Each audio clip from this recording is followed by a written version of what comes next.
Welcome back to another episode of the Daily Flip podcast. I'm your host, Alex, and today we're going to be flipping through some of the top stories all pertaining to freedom of speech, whether it be the potential problems that will come during the Trump term or the projected ones by the mainstream media, a argument about religious freedom and actually protecting some of the schools that are religious institutions and aren't necessarily getting state funding in certain places, and an article talking about an opinion from the columnist at the New York Times who's saying, hey, the never Trump needs to calm down. And of course, we will end today with our Daily Delight, a story meant to leave you feeling positive and ready to take on the day. But that's enough rambling for me. Let's jump into our daily debate. Which side is more anti-free speech nowadays? Because I think you can make a coherent argument for either side, honestly, especially when they say, well, it's actually not an issue of free speech. It's an issue of XYZ, whether it be hate speech, false speech. There are so many different words for misinformation, disinformation, malinformation, that there are so many ways to try to crack down and restrict freedom of speech. But which side is worse at it? Because I have my opinion, but other people have theirs. Want to hear yours? Throw it down in the comment section. Let's jump to our first article, which comes from MSNBC, who has a very clear opinion as to which side is cracking down more on free speech. The headline reads, Trump and his allies say the GOP is the party of free speech. Their actions say otherwise. Interesting indeed. So, what do you consider free speech? That's my question here, because what do you think the contention from MSNBC is going to be? You've heard this argument from lots of people in media that the media will be cracked down upon, that they will be attacked, and that this is something that violates the First Amendment.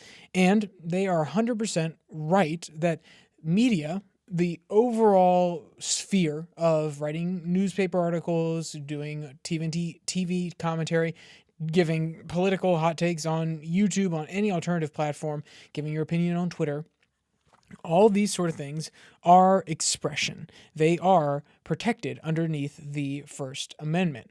But let's dive a little bit deeper into the analysis here to actually understand what the issue may be. Because you may have a right to say all of these things. That doesn't mean that he, aka Donald Trump, has to prop you up, has to support you.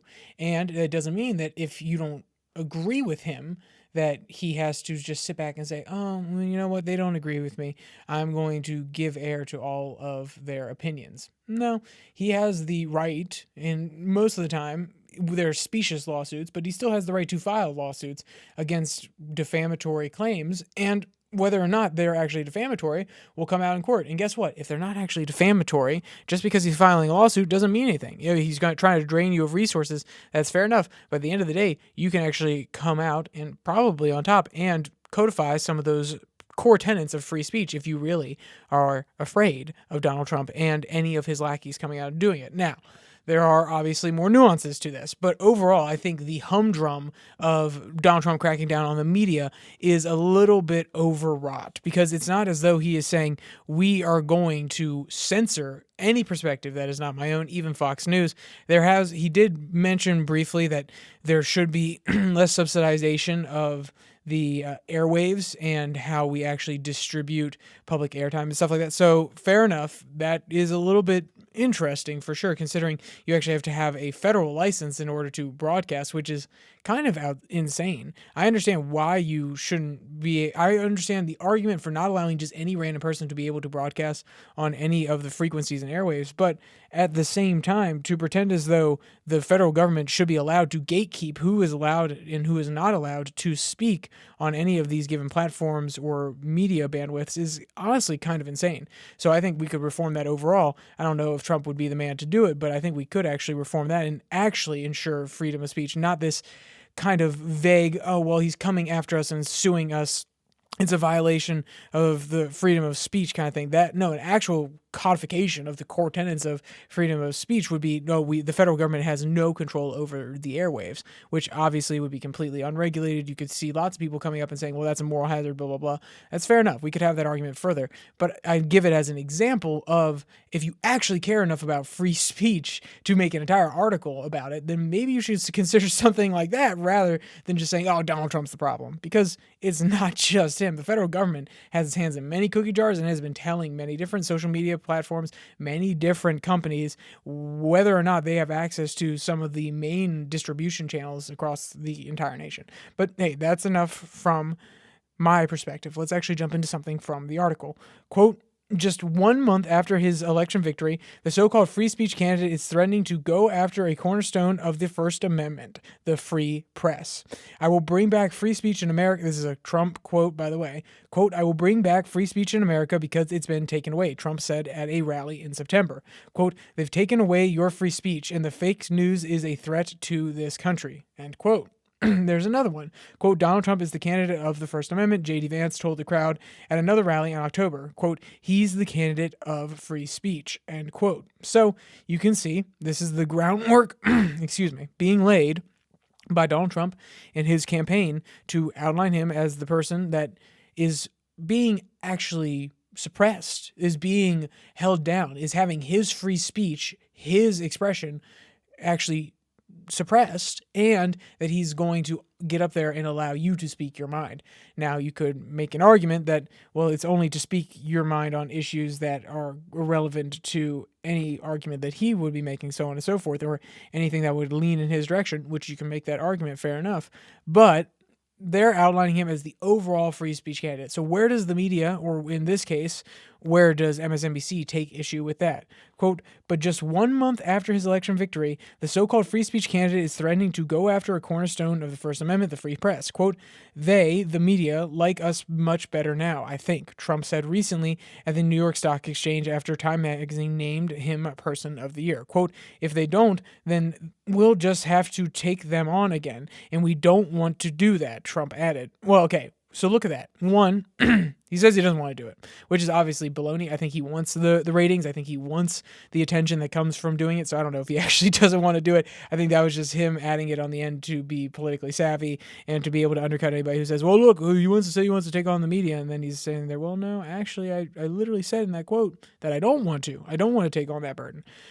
But we're going to have to go after them. What does he mean by go after them? Does he mean found a Truth Social page and try to compete with Twitter like he had to do? Does he mean have more places like One America News, Newsmax come up and then have them compete with the Foxes and the MSNBCs and all these other? Is that what he means? Does he mean that he's going to have to go be confrontational with them again? Because I think most likely it is that. He wants to be confrontational with them again. He's going to push back against their baloney, just like he did during his first time in office. And when Fox News called it wrong in his opinion, whether or not you think they're right, he called them out. When MSNBC called it, in his opinion, wrong, he called them out. So at least he was an equal opportunity word Richard. That's probably the best way to put it without YouTube getting too mad.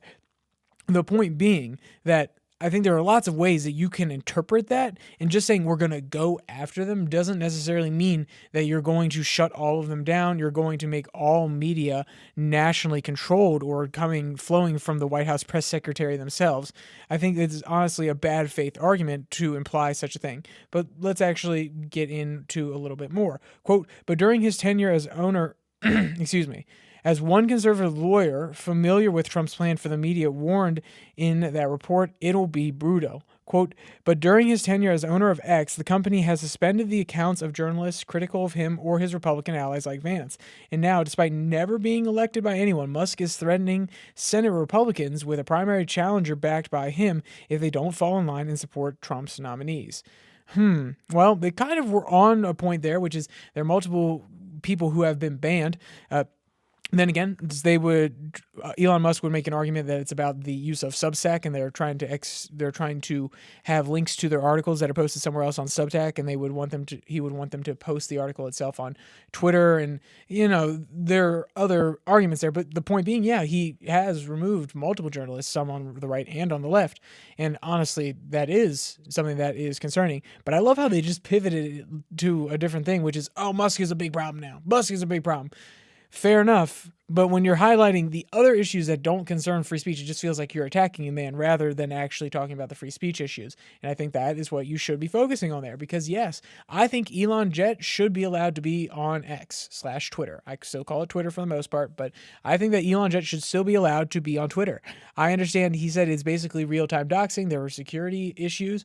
Fair enough. You're also a public figure who takes a jet that has everybody has access to that information, and they should be able to post it, because guess what? They're going to post it somewhere else. They can still go to the Elon Jet website. So even if you're trying to really get rid of it, I know you're trying to take away traffic. People can't just go and check it easily. So you add a little bit of resistance in order to stop anybody from taking advantage of it. But the point being, I mean, that is not a free speech move for sure. I understand his reasoning. I still think at the end of the day, the principle of free speech needs to come above that. Buy more security when you're getting off your jet, because that's probably the best solution, rather than setting a dangerous precedent on your platform that you're trying to claim is all about free speech. All right. So what is another point that the article gets at? It talks about Patel, it talks about Vance, it talks about Musk, Kennedy, so on and so forth. But here's how it's trying to wrap it up and tie all of them together. All these different cases of the FBI possibly cracking down, Musk cracking down, and Kennedy lambasting any services, any media services that were trying to, or that are sponsored by Big Pharma. And it's all in service for Trump, a man who has called for the jailing of anyone who desecrates the American flag, someone who has threatened to go after the broadcast licenses of outlets over coverage he doesn't like, someone who, according to Rolling Stone, is reportedly planning to escalate his war on leakers and the press using media subpoenas, communication seizures, whistleblower protections, prosecutions, and legal threats against news outlets. End quote. All of those things are fair enough.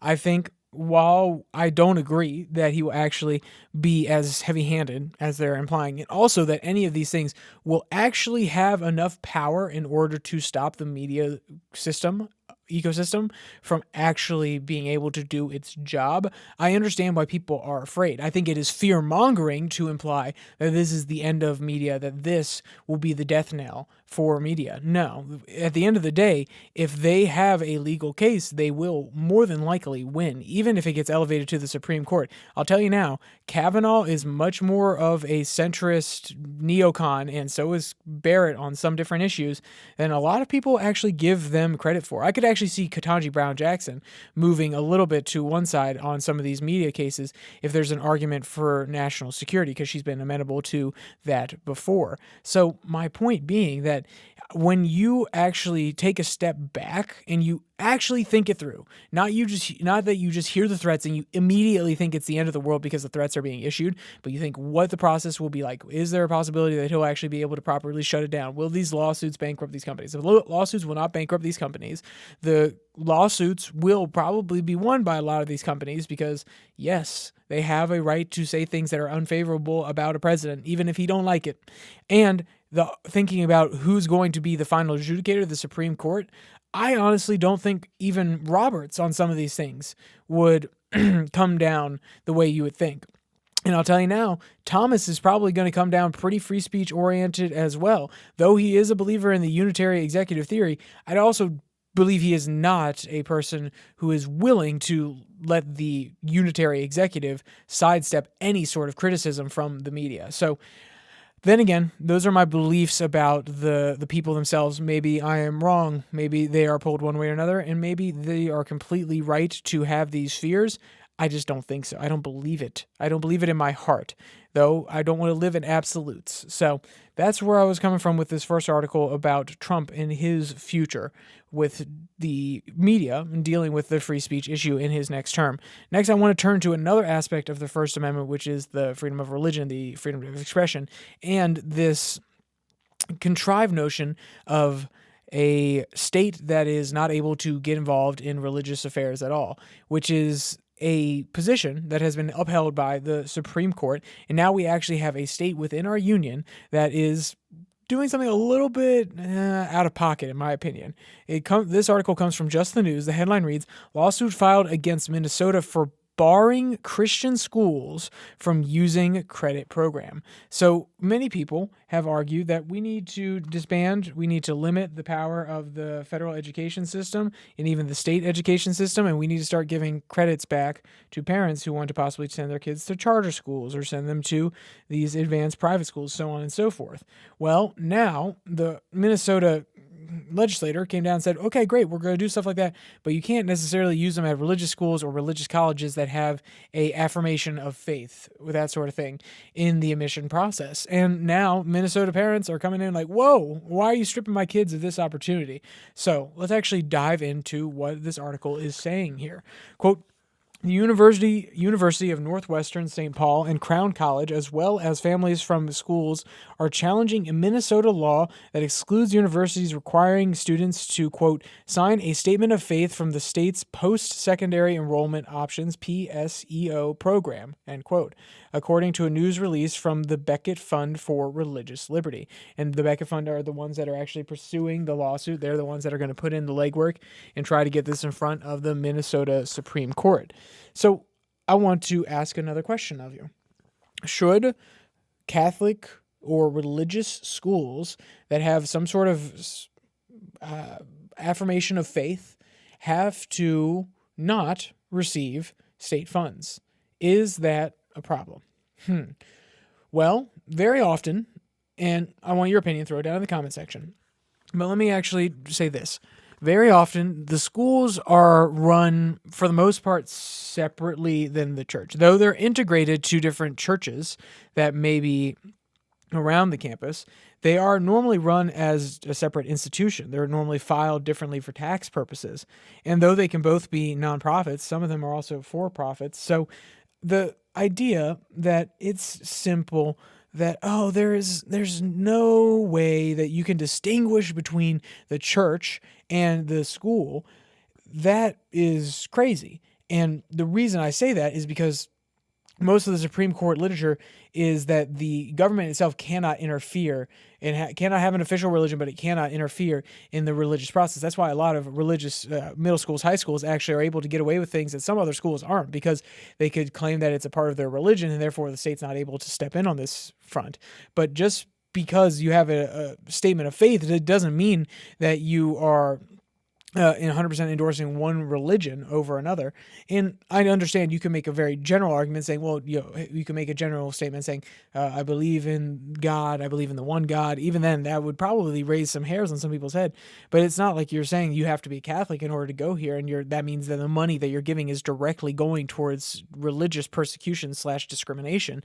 So I think it's a little bit weird. I also understand why the legislators probably don't want to be seen giving money to churches when some of their constituents don't like churches and they don't actually like the faith. So I could see why you would be very particular about it now, but it honestly feels like it's a targeted message to these sort of universities, which is give up your statements of faith, give up your godly beliefs, or we're going to make sure that you don't get any funding in the future, which makes it hard for students to be convinced to go there if they can't get any sort of public grants, whether it be on the state level or possibly on the federal level.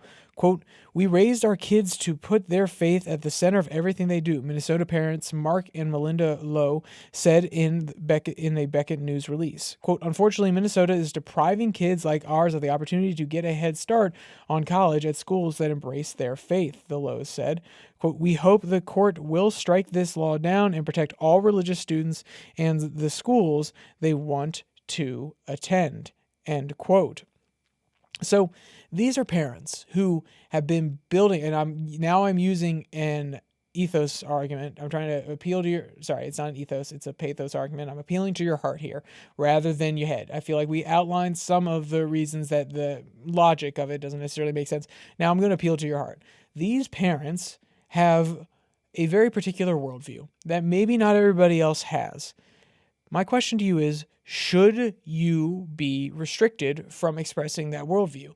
Should you have the opportunities to send your kid to a place that actually agrees with these worldviews and send them to, whether it's a school, whether that's a daycare, whatever it may be? Should you be restricted from sending your student to a place that has these views? I think no. And the argument that would be made in counter to that was, well, Alex, they're not actually restricting them from going to these places. They're just saying that we're not going to give state funding to it.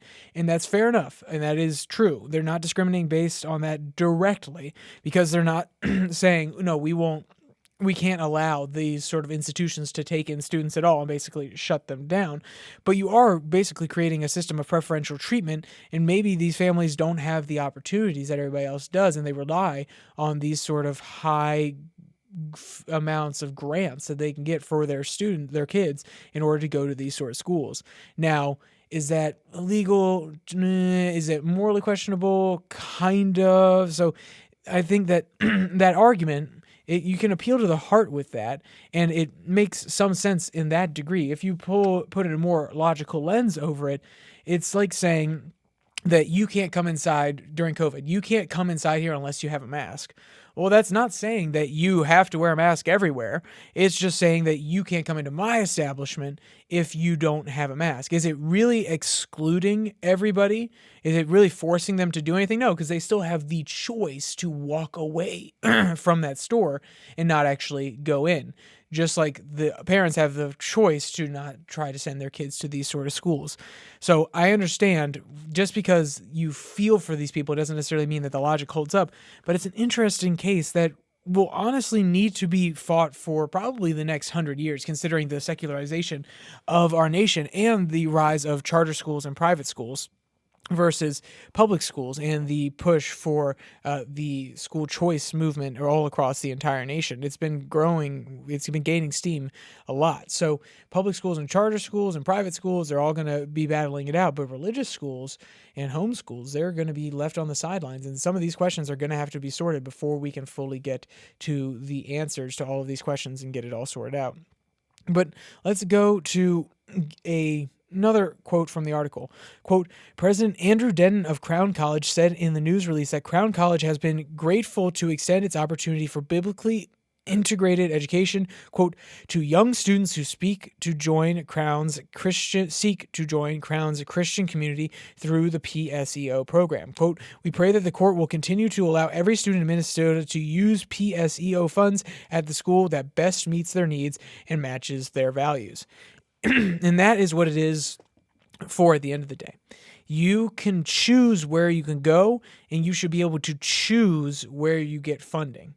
And that should be any option. You should not have to worry about there being a restriction on funding, so you truly have a open and free choice of where you want to go. That's probably the best way that I could frame it. And I think, like I said, it will be fun to watch this go through the courts. And I say fun because I think it's pretty obvious what the right answer here is, but also it will be very important to see what the results are and see if there's a ripple effect across other states, or if other states preemptively put laws on the books that actually make sure that these sort of schools, whether religious institutions on the university level, high school level, middle school level, actually get access to this sort of funding.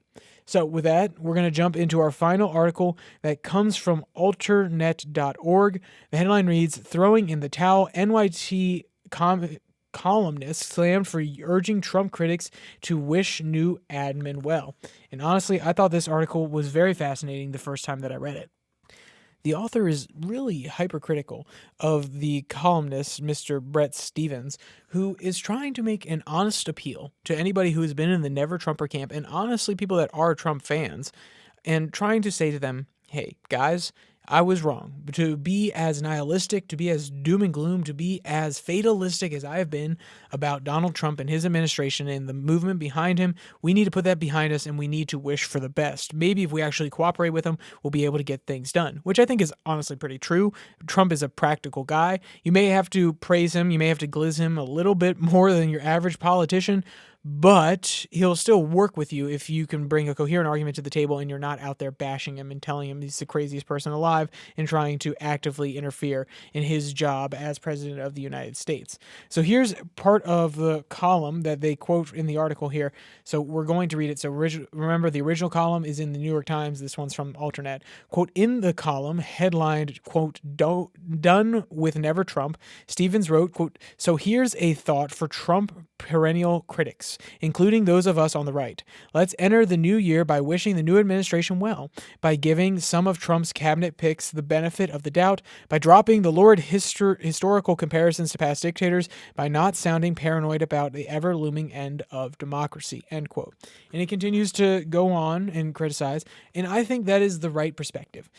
I said this after the debate and also after the attempt on Trump's life, that this election will not be the end of democracy.